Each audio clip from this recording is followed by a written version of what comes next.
سدا گیت گاتا رہوں میں نبی کے، ہو توفیق ایسی عطا یا الہی۔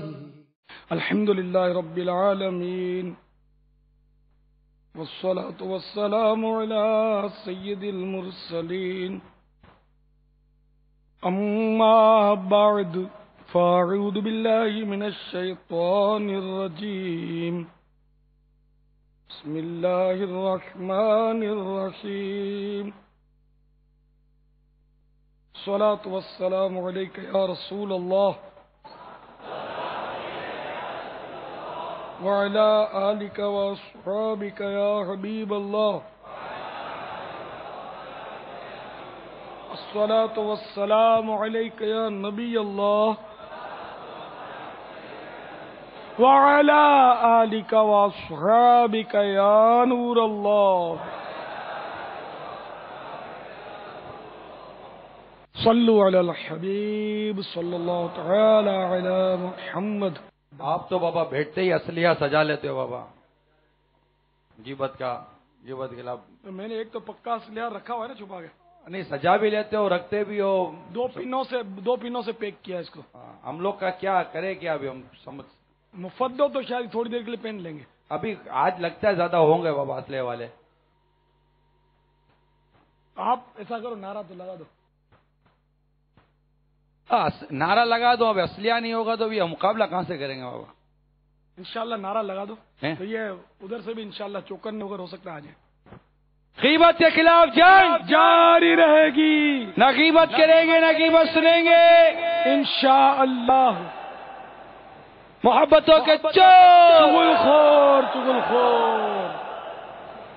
کفل مدین لگا رہے گا انشاءاللہ، عز و جل، کفل مدین لگا رہے گا انشاءاللہ، عز و جل، کفل مدینہ لگا رہے گا انشاءاللہ، عز و جل، فیضان مدنی مذاکرہ جاری رہے گا۔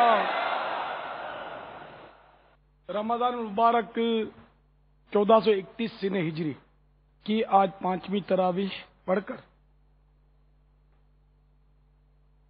عاشقان رسول اور معتکفین دعوت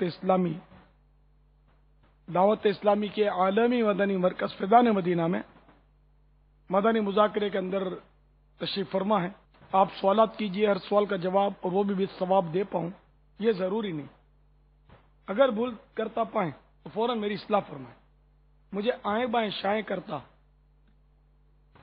اپنے موقف پر بلا وجہ اڑتا نہیں بلکہ شکریہ کے ساتھ رجوع کرتا پائیں گے انشاءاللہ عز و جل۔ بابا یہ ارشاد فرمائیں کہ سحری میں تاخیر کرنا جو یہ مستحب ہے۔ پہلی بات تو یہ ہے کہ یہ سحری میں تاخیر کرنے سے مراد کیا ہے، کہ جب اذان ہو رہی ہے اور اس وقت تک تاخیر کرنا ہے، یا اس سے کیا مراد ہے؟ دوسری بات یہ کہ سحری کا وقت ختم کب ہوتا ہے؟ کیا جب تک اذان چل رہی ہو اس دوران بھی کھا پی سکتے ہیں، یا جیسے ہی اذان ہو اس وقت ہم کھانا پینا بند کر دیں، یا اس بارے میں کچھ رہنمائی فرما دیں۔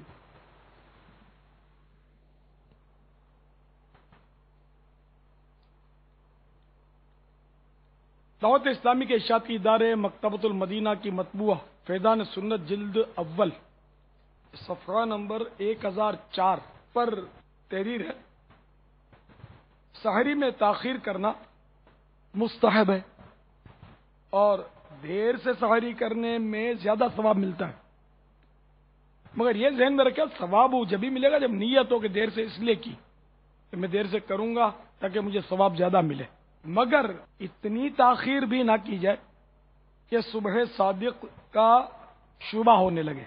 یہاں ذہن میں یہ سوال پیدا ہوتا ہے کہ تاخیر سے مراد کون سا وقت ہے؟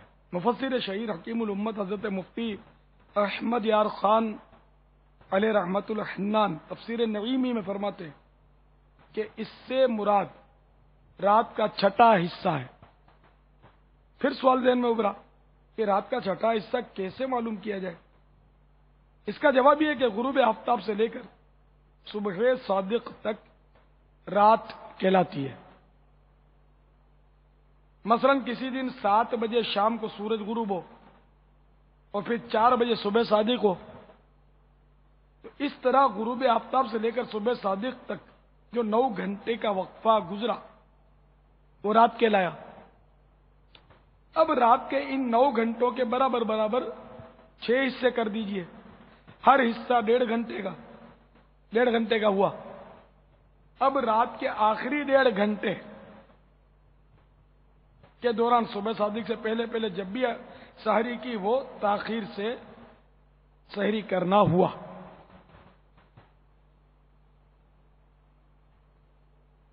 سحری اور افطار کا وقت عموماً روزانہ تبدیل ہوتا رہتا ہے، بیان کیے ہوئے طریقے کے مطابق جب بھی چاہیں رات کا چھٹا حصہ نکال سکتے ہیں۔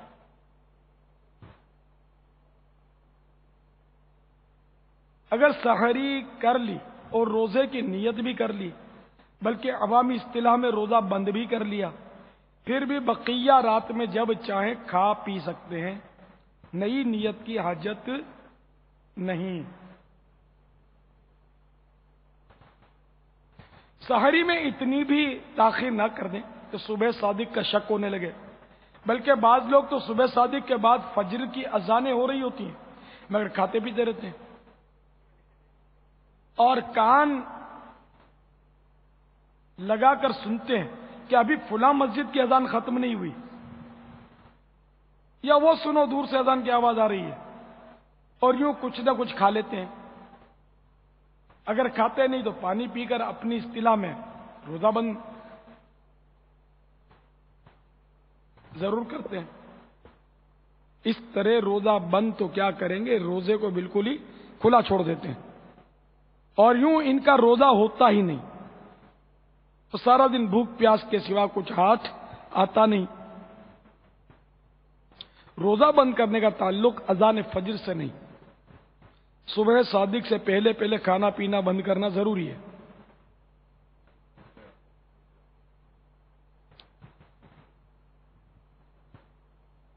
تو یہ ذہن میں رکھیے کہ جو اذان ہوتی ہے نا فجر کی، وہ نماز کے لیے ہوتی ہے، روزہ بند کرنے کے لیے نہیں ہوتی۔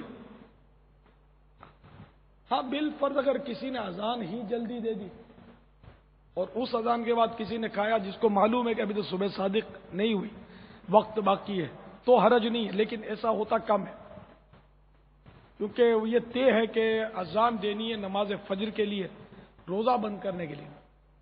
تو اذان کے اللہ اکبر کی الف جو ہے نا، یہ اس وقت شروع ہونی چاہیے جب یقینی طور پر صبح صادق ہو جائے، یعنی روزے کا وقت ختم ہو جائے، سحری کا وقت ختم ہو جاتا ہے، اللہ اکبر کی الف شروع ہو۔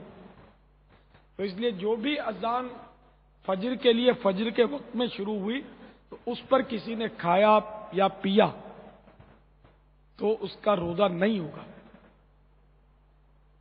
تو اذان تو دیر سے بھی تو ہوتی ہے نا، جیسے اپنے فیضان مدینہ بہت دیر سے ہوتی ہے اذان، صبح صادق کے وقت اعلان ہو جاتا ہے کہ کھانا پینا بند کر دو، سحری کا وقت ختم ہو رہا ہے، لیکن اذان تو کافی دیر کے بعد ہوتی ہے۔ تو اس کا مطلب یہ تھوڑی، ورنہ اذان سے اگر اس کا تعلق ہوتا تو اپنے مؤذن کو منع کر دیتے یار کہ سارا دن اذان ہی مت دو، تم ہم کھاتے پیتے رہے، تو روزہ ہی روزہ ہے پھر۔ تو اب یہ کہ اگر پھر تو اس اذان ادھر اتنے بجے ہوتی ہے تو پڑوس میں اتنے بجے ہوتی ہے، تو سب کا، ہر گلی کا، ہر محلے کا، ہر مکان کا الگ الگ ٹائم ہو جائے گا سحری کا، اور پھر جہاں مسجد ہی نہیں ہے وہاں کیا کریں گے، جنگل میں کیا کریں گے؟ اچھا دوسرے ملکوں کے مسلمان کیا کریں گے جہاں پورے شہر میں مسجد ہی نہیں ہے؟ ہم ہند میں ایک بار گئے تھے جب دورے پہ، تو فجر پڑھنی تھی، تو ہم نے سوچا کہ چلو آگے پڑھ لیتے ہیں، مسجد آئیے، شاید 100 کلومیٹر تک بھی مسجد کا کوئی آثار نظر نہیں، ہم تو گھبرا گئے تھے کہ ہوگا کیا، نماز کا کیا کریں گے؟ پھر شاید نیچے اتر کر یا کسی طرح ہم نے نماز پڑھی تھی، یاد نہیں پڑتا، مسجد مطلب آ نہیں رہی تھی۔